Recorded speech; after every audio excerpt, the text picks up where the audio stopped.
Get your free copy of the complete tutorial at www.teachucomp.com/free. To switch the view of the calendar in Outlook, click the buttons that appear in the Arrange button group on the Home tab of the ribbon. The buttons are Day, Work Week, Week, Month, and Schedule View. You can click these buttons to switch to the related view of the calendar.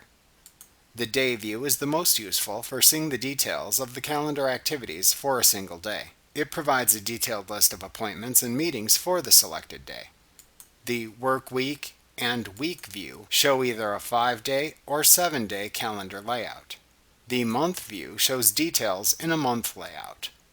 The Schedule view is useful for comparing multiple other calendars when trying to schedule meeting times with others.